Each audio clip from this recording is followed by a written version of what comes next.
From today, I wanted to share my learnings in arts and crafts. There are so many interesting things that you can do. Let's start with a witchcraft.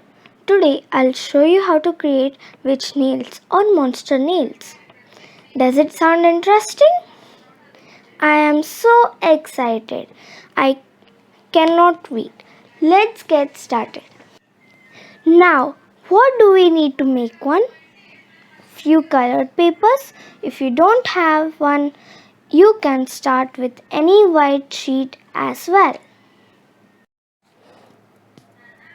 A scale, glue or gum. I am using Fevicol as I have it handy with me.